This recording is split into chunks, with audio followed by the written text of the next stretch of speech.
Ever wondered what it's like to peak before puberty?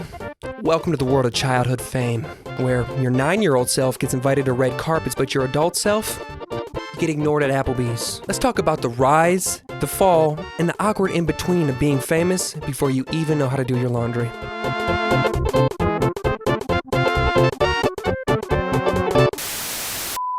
I just wanted to be normal, like all the untalented kids at my school, you know? Whoa. Yeah, they all really hated me. Shia and I do still keep in touch, yes. Actually mailed him a self-tape like 6 months ago. Oh. Did not respond. So he's good, yeah. Are you broke? Yeah. Because I'm broke. You know who was a real mentor to me? Our craft services gentleman. Yes! What was his name? Like a father to me. I heard you had him fired. Yeah, I remember the Wacky Hair Day episode aired on 9/11. Wow. 2010. Wow. Never forgot it. Yeah, I've never watched any of these podcasts myself, like not a full one, but I do see every few months an old child star pop up on a podcast saying some crazy stuff, okay? Whether it's Orlando Brown or whoever's saying it. First comment says, I've never sat and listened to them because it all sounds the same, but this sounds very accurate. Everyone should go and take a listen to Allison Stoner's YouTube series, though. It is well-spoken and really gets into what it was like to be a child star. Now, Allison Stoner's will appear later in this video, so just stick around and she'll pop up. We'll talk about her for a second. When they get to the, are you working on anything new right now questions, that's when I log off. Drake Bell was captured on video sucking on a balloon in his car this morning. Drake Bell has been going through it as of late. Okay, so how do we know he was sucking on the balloon and not blowing it up and had to do a children's birthday party? How do we know that? Stop rushing to judgment. He might have just been getting ready for a celebration, okay? So, I don't know. I just don't believe her off of just saying that. He could have been doing anything with that balloon. Just a few weeks ago, he was reported missing and in danger, and a few days after that, his estranged wife filed for divorce. Drake was seen sitting in his car this morning outside of his LA home, sucking on a fully inflated balloon. And most likely, he was huffing. I take that back. He has the whippet container right there. That man was doing whippets. Laughing gas. The canister seen in this picture resembles the N2O container. Also, this is not Drake's first rodeo when it comes to doing this. He was pictured back in December doing the exact same thing, the only Oh my gosh, is this at his house though? Like, if this is at his house, I feel like there's a level of illegality of you just filming him doing this shit. Like, what are you doing? Get out of his yard. I don't mean to like back up somebody who's going off the edge either, but like, are whippets illegal to do? Like, if you're a grown adult, like they sell that stuff in like liquor stores. They sell it for like, I don't even know what they said, but they sell that stuff at liquor stores. So is it illegal to do? Or are y'all just trying to judge him? Said, I bet he was dealing with the trauma all over again with Quiet on Set being filmed and him knowing he's going to have to relive it. So yeah, he was part of the whole documentary of a whole bunch of child stars. I wish I could show some more clips, but I got a feeling it's going to get copyrighted, so I'm not going to put many, if any, of those clips in this video, but there is a whole documentary called Quiet on Set that speaks about all the crazy stuff that goes on with child stars. only difference was that his young son was also in the car while he was doing it then. TMZ did reach out to Drake's reps, but they chose not to comment on these photos. Okay, yeah, it's illegal. I don't think you can do that with your child over there. But if you were just a man in your car, sad, eating whippets, I don't see why we should take that photo and post it all over and blast him for it. Like, what if he's just doing this shit by himself? He's not hurting anybody, but there was a bystander in the vehicle that kind of changes the scope of things. But then again, I don't know. Like, my biggest thing that I had to deal with when I was a child was getting decent grades and going to school. That was pretty much what I had on my agenda and on my plate. You got to understand, this man was probably, 12 years old, clocking into work every day to be on, Drake and Josh? I don't know. I didn't have cable, but when I saw this at my friend's house, I would thoroughly enjoy that show. I really liked Drake and Josh. So maybe I feel a little soft spot for him because he's part of a small part of my childhood. I actually did enjoy that when I was at my buddy's or my grandpa's house, but I don't know, man. It seems like they probably went through so much stuff at such a formative time in their life that I can't look at somebody like that and think, oh, how dare you do some whippets. Nickelodeon was so sketch. I swear so many of those child stars suffer from abuse and now are struggling. Who knows? Who knows? Unless you were on Nickelodeon. I don't know. While I was touring my original music, I learned that I had $0 left in one of my bank accounts, which made no sense because I was ultra frugal and I had been working since childhood. There should have been, honestly, like close to $500,000 in there. But when I investigated everything, I discovered my former business team and other adults in my life had organized a plan where they were paying themselves extra money from this one account since I was a kid. And apparently, as a kid, I had agreed to that. But I didn't understand what was happening. And years later, even after they weren't involved in my business like before, and even after my work slowed down and I wasn't making nearly as much money, they continued paying themselves the same amount from this account. While I was touring my original music, could you even love your parents anymore when they put you in a fucking position to do that? You know what I'm saying? I don't know. It's just sad. You did all the work and they just took your money. Yeah, no, don't get it twisted. They probably had to drive you to rehearsals and drive you to all this stuff, but it gets to a point, it's like, if you were doing that for the betterment of your daughter's life, wouldn't you have left her with the money and not taken it all yourself? I don't know. Maybe I'm just looking at this from a bad perspective, but I think her parents are terrible people for doing that. Just garbage humans. First comment says, my mom opened up credit cards in my name and didn't pay them off. I found out when I got my first credit card that I'm $15,000 in debt. Somebody said, disputed with the credit bureau. That's what I did when I found an unpaid cable account opened when I was 16. In the response says, will anything happen to my mom? So as you know, your mom put you in 15 racks of debt, and all your concern is, if I tell people what happened, will she get in trouble? That is a fucked up juxtaposition right there. That's a terrible. Your mom will put you in such a rock and a hard place. And I feel like now you should, not today, but like eventually, put your mama right back in that rock and a hard place some other way. You'll find a way. If you don't, karma will, so don't worry about it. Season 1 or 2, did you bring it up to your mom? What did she have to say about it? Because if she did it, I want to hear her side of the story. And the tough thing about it is I don't think there's really all that many kids that get rich, unfortunately. Okay, that's just not something that happens every day. So I don't think there's really all that many cases or people even out there to further the laws surrounding this. Like, I know there's one law where they talk about 20% of each film you do has to go into a trust until you're 18. But I think just because of the amount of people that are actually getting wealthy when they're 8 years old is so low that there's just not enough turnover to create more laws and make this a more thorough process for kids who earn this type of stuff at a young age. Think about you turning 18. Maybe you either going to college or you're going to start going to work every day. You know, you have nothing. You're probably trying to run up a car. Maybe you got a car and no money, whatever. Some people make it to 18 and everybody on earth knows who the hell they are. And everybody be like, oh, you got to come to work right now? Oh, you got to do work? I thought you were rich off of that movie. Weren't you in Cheaper by the Dozen? I could just not imagine how that's got to feel at 18 years old, getting opinions like that tossed your way. Somebody said, you lost me at one of my bank accounts.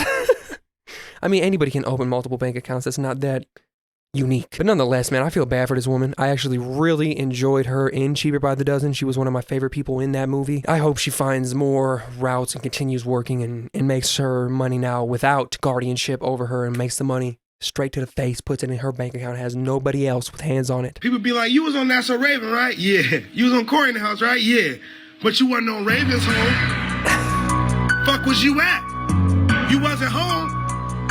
Y'all just want me to be on every fucking show, like damn. I loved That's So Raven too, so I also loved this dude. He was in That's So Raven. Was it her little brother? Something about him speaking with that grown man smoky voice he got is just not correct. It's not correct. I knew him as a little boy when I watched him growing up. I was a little boy too, but it just... Dude is a grown man now. I thought he was gonna be 10 forever. Somebody said that's like asking Raven why she wasn't in every episode of Corey in the House. Yeah, he had his own show too, Corey in the House, which unfortunately wasn't on ABC, so I didn't get to see it as a kid because yet again, we had no cable. Jason Earle's playing a 16-year-old character on Hannah Montana while being the age of 30 was a lot weirder than we think. In Hannah Montana, Jason Earle's character was only supposed to be a few years older than Miley Cyrus, but in real life, he is 15 years older than her. But the weirdest part has yet to come. I don't know why nobody talks about this, but the age difference between him and Miley is about the same as the age difference between him and Billy Ray Cyrus, and he played his dad on Hannah Montana. I'm not oblivious to the fact that actors are normally older than the roles that they play, but it's a little weird that his people pushed along a script to him for a 16-year-old in a Disney show when he was already booking good work before landing the Hannah Montana job. Before Disney, he was in huge projects such as National Treasure and American Pie Bandcamp. When Mitchell Musso was interviewed for Shane Dawson's very below average podcast a few years ago, he talked about being a part of teen magazines back in the day, being in posters for them, being interviewed for them, and he also told Shane that Jason Earles was forced to be a part of them as well. Looking back at it, it's a little weird that 12-year-old girls probably had posters of Jason Earles hanging up in their bedroom as he's cosplaying as a teenager. I don't think that's weird, bro. I think you're trying to flip this like he's a 30-year-old man coming after like 12-year-old girls. He just happened to get casted in a show that young girls like. He's not a weirdo. Don't put this on him. And maybe it's because I liked Hannah Montana too. I messed with him. He played a good role in that show. He was a kind of a crazy older brother. First comment says, if you actually look it up, he has Kalman syndrome, meaning he looks that young because he isn't able to produce enough hormones, and he's talked about how hard that is. So yeah, listen, this guy on TikTok just came to roast him for being a PDF kind of, or some creep. Whole time, dude has a medical condition that makes him look this young. How does he control that? You want him to stop that? Or just because he has that medical condition and he's 31, he should just toss giant opportunities in his life down the drain because it's not fit for his age? You tell me, Josh. You tell me. Somebody said nobody had a poster of Jackson. That's true. The girls had Hannah Montana on their wall and stuff. And Justin Bieber. Somebody said as a teen during that era, no slander. He was our big brother too. He was not on our walls. Somebody said John Cena was a guest star on Hannah Montana. John Cena is only 3 days older than Jason Earls. Not enough credits given to Rainey and Rico Rodriguez for not folding under the pressures of being former child stars. In 2006, Rainey and Rico began their acting careers at the same exact time. Was she in The King of Queens? I was about to say, I didn't even know he had a sister that was also an actor. I never got to see The Sweet Life on Deck or nothing. I don't remember her, but I remember that boy vividly from Modern Family. He played an amazing role. Little did they know how much their lives were about to change in just 3 years. Because once 2009 hit, both of their acting careers were rapidly reaching mainstream success. With Rainey playing Kevin James's daughter in the box office smash hit Paul Blart Mall Cop, and Rico booking the role as Manny. Okay, she was not in The King of Queens. She was in Paul Blart Mall Cop. I just saw her with Kevin James and figured it was King of Queens. Delgado in one of the most popular, longest-running sitcoms in ABC history, Modern Family. By the early 2010s, Rainey and Rico Rodriguez had quickly become two of the most prominent faces of young Hollywood. With Rainey landing the role she's most known for to this day as Trish in Austin and Ally, which ran for 4 seasons. And then right after Austin and Ally ended, she went on to star alongside Kevin James once again in Paul Blart Mall Cop 2. All the while, Rico starred in 247 episodes of Modern Family, with him making $125,000 an episode by the end of the series. You really couldn't escape these two throughout the 2010s, even if you wanted to. With all that being said, how did these two individuals that reached immense success acting while they were children come out on the other end unscathed? Because if we were to give anybody the pass to become a cliche former child star crash out, I feel like we'd give it to Rainey Rodriguez. Because I wouldn't wish the bullying that Rainey Rodriguez received while she was on Disney Channel and years after her leaving the network on my worst enemy. But to her credit, she seems really unbothered by all the hate from the online trolls and takes it all on the chin. And with Rico being one of the highest paid former child actors of all time, I'd imagine that it'd be pretty hard not to be reckless. But it's pretty evident that Rainey and Rico keep each other grounded. It's gotta feel good to go through the perils of fame at such a young age with a sibling that you're very close to. It's been refreshing to see how genuine of a bond Rainey and Rico Rodriguez have had throughout their years of them being in the public eye, with Rico escorting Rainey at every single red carpet event they have been to. After 20 years of being in the industry, Rainey and Rico are still consistently booking good work to this day, with Rainey most recently voice acting in 27 episodes of Jurassic World Chaos Theory. Rico has also most recently voice acted in the animated movie Sneaks alongside Martin Lawrence. First comment says Hispanic parents, they do not play. I'm sure they made sure to keep them humble and responsible. You might not be lying. You know, all the Hispanics I've come to know throughout my life have a very tight-knit family unit. It's just what it is. Yep, I came here to say the same thing and add la chancla. That's right. Mexican mamas will beat your ass with your shoe, with they shoe. That is, Mexican mamas got that chancla toss. Latino parents always say, te la vas a tu hermano, meaning you can go if your brother goes with you. If I wanted to go anywhere, my older brother had to take me. After he left the house, I had to take my younger brother with me. Hey, what I tell you, it's a unit. It's a family unit. It says, I absolutely hate the way bullying Rainey Rodriguez has become a meme. I've never seen the meme.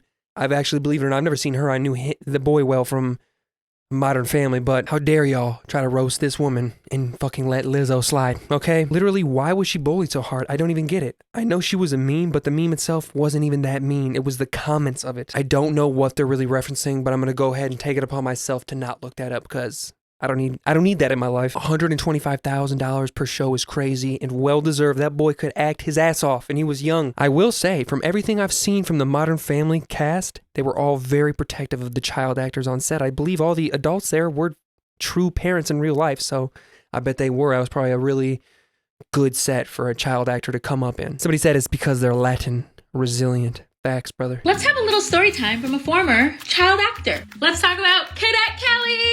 So I filmed this a long time ago, but I'm gonna try my best to remember as much as possible. I had a lot of fun filming this. We shot this over the course of an entire summer, so like June, July, August, because I had to miss a few days of school, and one of my only days off was on my birthday, which is August 15th. I really loved playing Carla. I thought she was such a fun character, and I worked really hard on her backstory because her character description was nothing like me, and so I wanted to just come across authentic, and luckily I booked it. Fun fact, Hilary Duff and her mom Susan Duff were the first people to really encourage me and my own mom to come out to LA and explore and learn, and she was so generous. She set me up with her agent and just let me see the city. I figured that'd be good to add in there instead of all this, doom and gloom about child actors.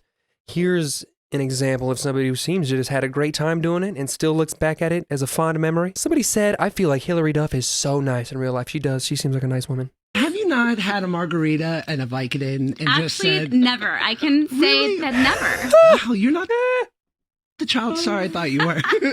We're different kinds of child. Funny how this plays in with that video earlier of him blowing up balloons, okay?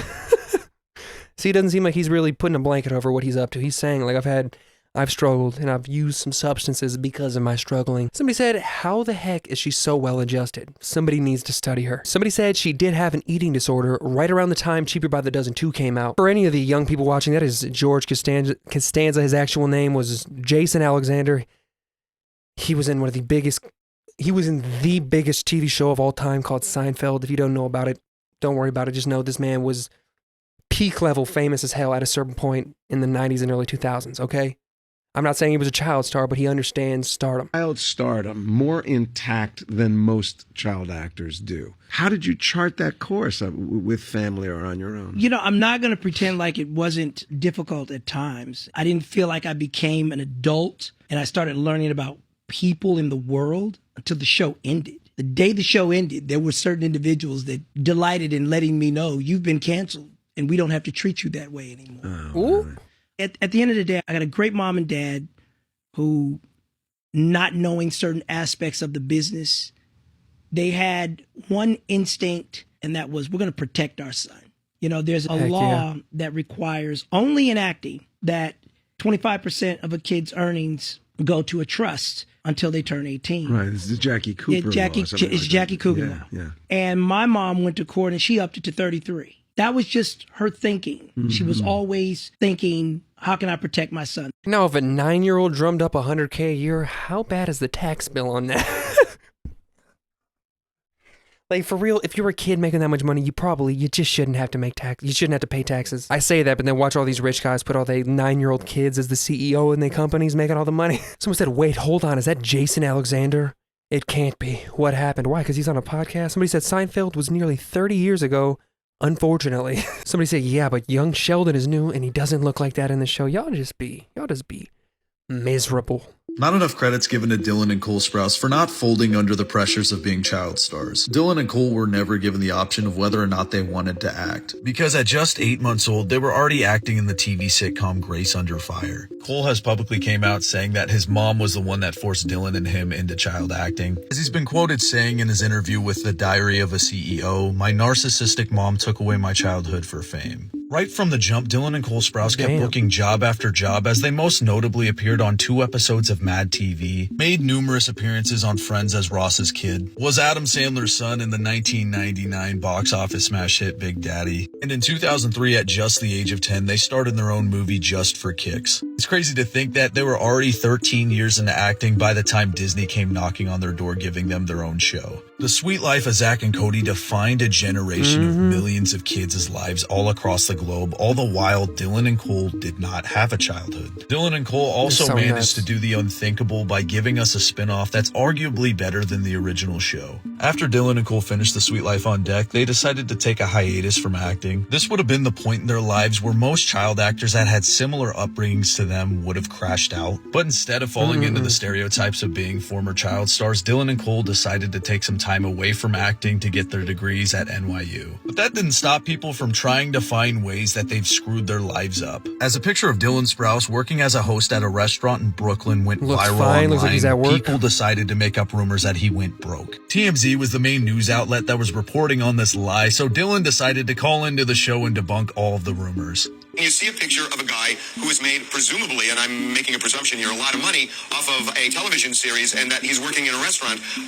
Wouldn't that be a reasonable conclusion? I mean, I definitely think that that's in mind, although it is negative. It's just a negative way to think for the most part. People can work jobs like that for experience, and I think that's kind of the way I targeted it. I 100% believe Dylan because around this time they were trying to carry on normal lives as they were living with other students on campus. And they took up new interests as Cole fell in love with photography and Dylan fell in love with brewing an alcohol called mead with former Disney star Doug Brochu that also went to NYU. A lot of people were telling Dylan and Cole not to go to NYU right before they enrolled because the jobs that were calling them then would not be calling them in the future. But that could not be further from the truth as both of them haven't quit working since they returned to acting in 2017. As Cole starred in about 30 seasons of the hit CW series Riverdale and movies such as 5 Feet Apart and Lisa Frankenstein. And he's quite literally been on every podcast. And Dylan's been starring in 1 to 2 new movies every year for the past 7 years. Needless to say, Dylan and Cole Sprouse have conquered all of the stereotypes that come with being former child stars. All right, shout out to Zach and Cody. They rose above and they transcended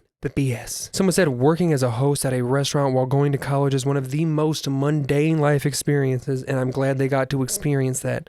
What a shame they didn't get to live their childhood. Crazy. Somebody said, I feel like they made it out because they always had each other's back while all these other child actors had to do it alone. Recent photos of Amanda Bynes suggest that she's had more work done on her face. What the former child star resurfaced online last year to promote her latest She looked like the goddamn Hamburglar's cousin.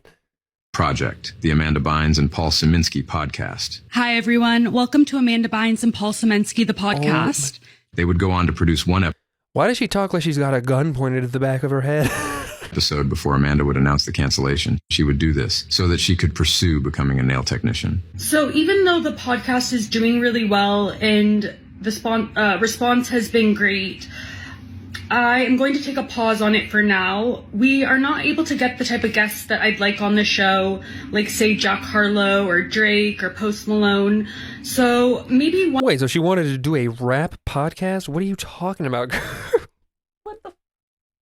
Why not do like a Disney podcast or something that kind of like runs congruent to what you did coming up and why everybody knows you? Well, you want to do a rap podcast? I don't get it. I think you got your facts wrong. She was pursuing nails way before the podcast. She canceled the podcast due to lack of celebrity appearances. Well, when you hit your face with a frying pan and dye your eyebrows blue, just don't expect this to skyrocket you into fame. I don't see what the plan was. I don't get what the plan was. Somebody said, no way, this is her. Yeah, it looks like a whole different human. Now I figure we should end this whole video with one more TikTok from a ex-Disney star himself. So let's hear him out. The harsh reality of being a former Disney star. I played the character Zeke Beakerman on the hit Disney Channel show Wizards of Waverly Place. It was an incredible experience. It changed my entire life. It was a high unlike anything I can quite describe to you. Working with some of the biggest, most talented celebrities and being on one of the greatest Disney shows of all time was amazing. But after the show, I struggled to find any way to replicate the massive success. And I continued to fall into pitfalls of getting parts that were not very good and then trying to be something that I was not. I put on 15 pounds of muscle. I tried to be a leading man, and I fell away from doing what made me successful in the first place, which was being this over-the-top, crazy, zany, fun-loving, authentic character that came deep from who I was as a person. After I struggled and didn't get on any major project after Disney, I ran out of money and I needed to go find a normal job, and there was a guilt that I felt from doing that. And I'm sure you've seen news articles showcasing former child stars working normal jobs and kind of shaming them, which is a shame because it's almost impossible for someone to replicate that level of success over and over and over again. Especially someone who is a child star that needs to transition into growing older. They're going to change. Their body's going to change. Their voice is going to change, and their personality is going to change significantly. And so it's hard to be successful at each of those different stages of your career.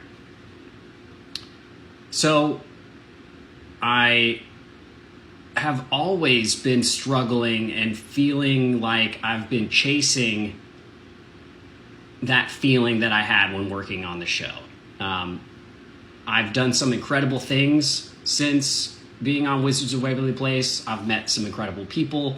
I've worked in lots of different industries, and I've been incredibly fortunate to have an amazing family behind me, supporting me all along the way. But I won't lie to you that I miss the feeling of what it was like to be on that show. And now being on TikTok, I've started to feel that feeling again. And I just wanted to say thank you all for giving that to me. Hell yeah, so he found a new path to doing what he once did. That's pretty awesome, if you ask me. Says, I love that both actors who played Harper and Zeke are working normal jobs and living normal lives. It's nice. Yeah, sometimes you think everybody's so untouchable and nothing like you if they're on that TV, but some people are still real humans. I didn't know this show well, but they say whoever Harper was on the show is now a nurse. Now, I figured we should cover this because I think people have this idea that anybody who's a star at any point of their life has all problems dissolved at that point, when in reality, they probably ended up getting some more problems invited into their lives via their stardom. I've been wanting to read comments from you guys in every video, so here we go. This comment was left on my video about coffee prices being outlandish, okay? It's from Lava Lamp 6410. It said, I had Starbucks coffee once here in Australia, and it was the worst coffee I have ever had in decades. It tasted weak, the beans were low quality, and it just had a bad taste. I enjoy coffee, and most coffee shops are great. They have high quality beans that actually have flavor. But after tasting Starbucks coffee, I wasn't all that surprised when Starbucks failed as a company in Australia. They not only had awful coffee, but it was overpriced. Now, off of making this video, I had no idea Australia was such a big coffee place. I thought Seattle was like the singular coffee capital of the world, but I guess Australia is really big with coffee, and they thought Starbucks was the worst coffee of all time, which makes me want to try a little more coffee in life, because like I think Starbucks is pretty amazing, okay? And what I think would also be amazing is if you hit this video right here, okay? YouTube thinks you should watch it. I know you should watch it.